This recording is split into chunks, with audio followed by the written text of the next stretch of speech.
जय श्री राम। आज के वीडियो में ना सिंपल टेक्निक से आपको मैं बताऊंगा कि अगर आपको आपके धन की स्थिति जाननी है, यानी कुंडली में धन योग बन रहा है या दारिद्र्य योग बन रहा है, तो वो कैसे देखेंगे। ठीक है, सिंपल टेक्निक है। समझो, ये कुंडली होती है। ठीक है, कुंडली में टोटल 12 भाव होते हैं। यहाँ से लेके आप गिनोगे ना 1 2 3 4 5 6 7 8 9 10 11 12। कुंडली के अंदर जो ये हाउस होता है सेकंड हाउस, यहाँ पे 1 से लेके 12 नंबर तक कोई भी राशि होगी। ठीक है, ये आपके धन की स्थिति को दर्शाता है। आपको चेक क्या करना है कि सेकंड हाउस में जो नंबर लिखा है, यानी जो भी राशि बनी है, उसका स्वामी किस पोजीशन में और किस राशि में बैठा है, तो आपको धन योग की प्राप्ति होगी या फिर दारिद्र्य योग की प्राप्ति होगी, उसके ऊपर बात करेंगे। ठीक है, एक एक करके लेते जाते हैं।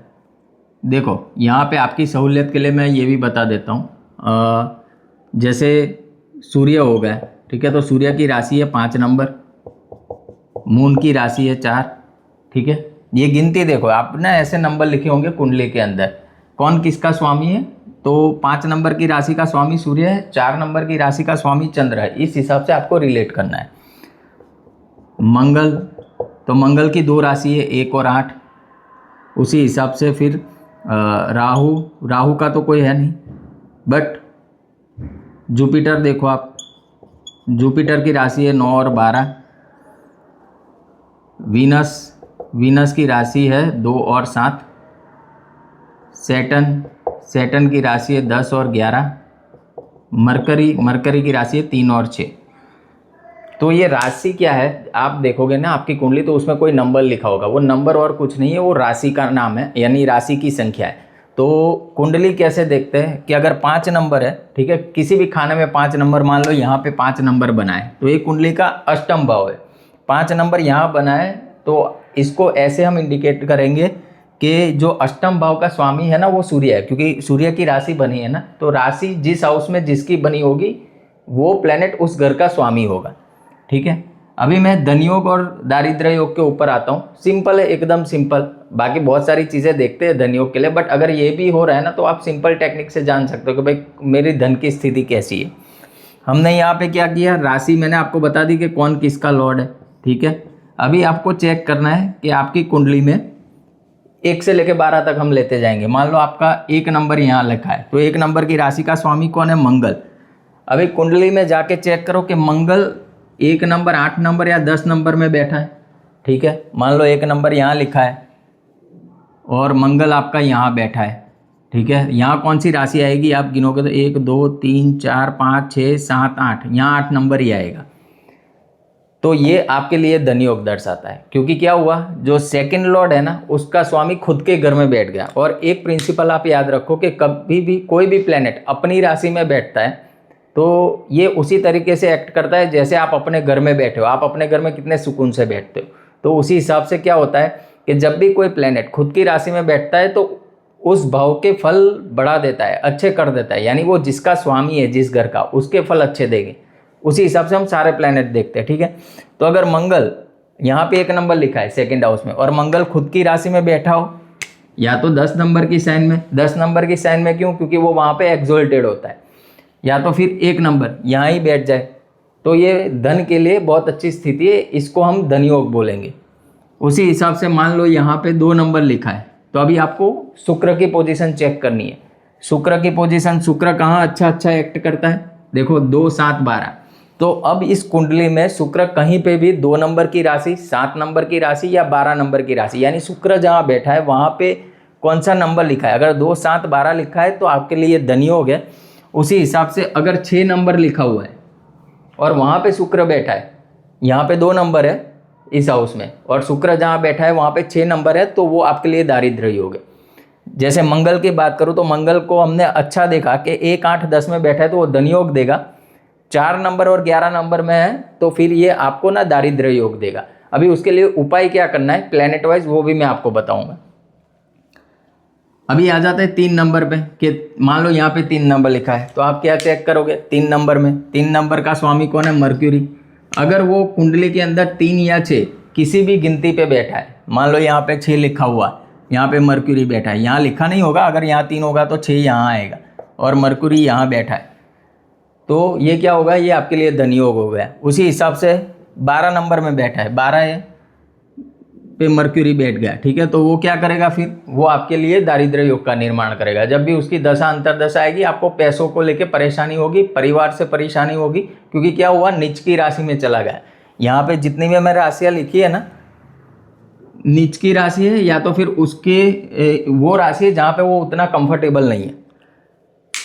उसी हिसाब से मान लो यहाँ पे 4 नंबर लिखा है, तो 4 नंबर का स्वामी कौन है, चंद्रमा। चंद्रमा अगर कुंडली के अंदर 2 या 4 में कहीं पे भी बैठा है तो आपके पैसों के लिए बहुत अच्छा, ये धनयोग देगा जब भी इसकी दशा आएगी। या तो फिर अगर 8 नंबर में बैठा है और कहीं से कोई बेनिफिक प्लेनेट का एस्पेक्ट नहीं है या कंजंक्शन में नहीं है, तो ये चंद्रमा आपको पैसों को लेके परेशानी क्रिएट करेगा उसकी महादशा अंतरदशा में। मान लो यहाँ पे 5 नंबर है, तो यहाँ दूसरे घर में अगर 5 नंबर है तो अब आपको सूर्य की स्थिति देखनी होगी। सूर्य अगर कुंडली में 1 या 5 में से किसी भी राशि में बैठा हो तो आपके लिए धनयोग साबित होगा। उसी हिसाब से अगर 7 नंबर की राशि में बैठा है तो नीच का होगा, वो आपको धन को लेके परेशानी बढ़ाएगा। ठीक है, अभी 5 तक आ गए हम। 6, तो 6 नंबर की राशि किसकी है, देखो यहाँ पे मरकरी की है। मरकरी की कंडीशन देखो, अगर 3 या 6 में बैठा है तो आपको उत्तम फल देगा, 12 नंबर में बैठा है तो परेशानी देगा। अभी यहाँ पे 7 ले लेते हैं। 7 वापिस से किसकी है, शुक्र की साइन। शुक्र देखो कुंडली में कहीं पे भी 2, 7, 12 में बैठा है तो बहुत बढ़िया है धन को लेके। 6 नंबर में बैठा है तो परेशानी देगा। उसी हिसाब से 8 नंबर, अगर यहाँ पे 8 नंबर लिखा है तो क्या होगा, 8 नंबर है मार्स का, मंगल का। मंगल देखो 1, 8, 10 में कहीं बैठा है कुंडली के अंदर, आपके लिए धनयोग है। 4 या 11 में बैठा है, परेशानी देगा। उसी हिसाब से यहाँ पे अगर सेकंड हाउस में 10 या 11 नंबर लिखा है तो ये किसकी राशि है, ये शनि की है, सैटर्न की। कुंडली के अंदर सैटर्न कहीं पे भी 7, 10, 11 में बैठा हो, क्योंकि 10 और 11 उसकी खुद की राशि है और 7 नंबर में वो एक्सॉल्टेड होता है। तो कुंडली में इस कंडीशन में अगर शनि बैठा है आपके सेकंड हाउस का स्वामी होके, तो आपको वेल्थ पर्सपेक्टिव से बहुत राहत मिलेगी और बहुत अच्छा आप भाग्योदय भी करोगे शनि की दशा में। बट उसी कंडीशन में अगर शनि 1 या 8 में बैठा है तो वो बहुत बड़ी परेशानी क्रिएट करेगा जब भी उसका दशा पीरियड आएगा तब। उसी हिसाब से हम जुपिटर ले लेते हैं। जुपिटर की राशि होती है 9 और 12। अभी चेक करो कुंडली में कहीं पे भी जुपिटर 9, 12, यानी ये उसकी खुद की राशि है, 4 नंबर में वो एक्सॉल्टेड होता है। यहाँ पे कुंडली के अंदर अभी हाउस भूल जाओ, आपको सिर्फ देखना है कि गुरु किस नंबर पे बैठा हुआ है कुंडली के अंदर। अगर 9 बार 4 में बैठा है, बहुत ही उत्तम है, सर्वश्रेष्ठ राजयोग है।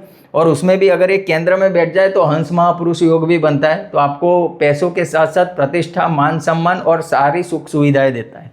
उसी हिसाब से अगर नीच का हो जाए, क्योंकि 10 नंबर में वो नीच का होता है, तो ये पैसों के लिए तो खराब है ही है, बट अगर फीमेल है तो उसकी शादी के लिए भी खराब है और संतान का भी कारक है, तो संतान के लिए भी उतना उत्तम फल नहीं देगा।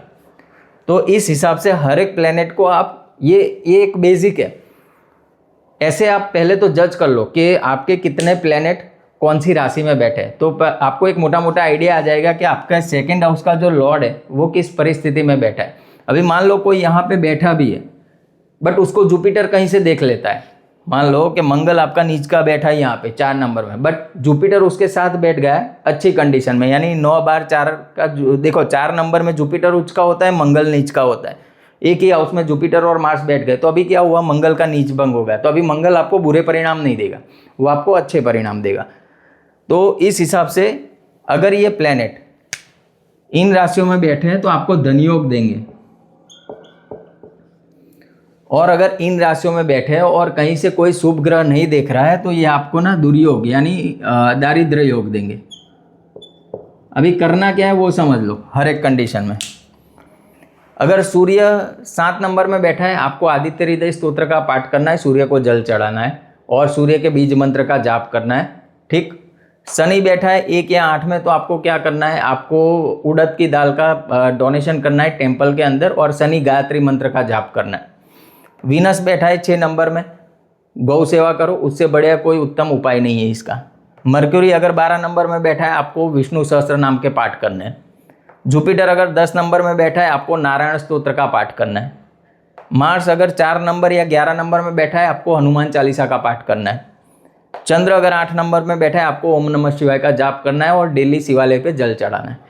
आज के वीडियो में इतना ही। मैंने सोचा बेसिक रखता हूँ, तो जो नए लोग हैं जिनको ज्योतिष अभी वो स्टार्ट कर रहे हैं, तो उनको आसानी से समझ में आए कि उनकी प्लैनेट की कंडीशंस कुंडली में कैसी है और धन के पर्सपेक्टिव से वो कैसे एक्ट करेगा। ठीक है, आज के लिए इतना ही। मिलेंगे नेक्स्ट वीडियो में, तब तक के लिए सबको जय श्री राम।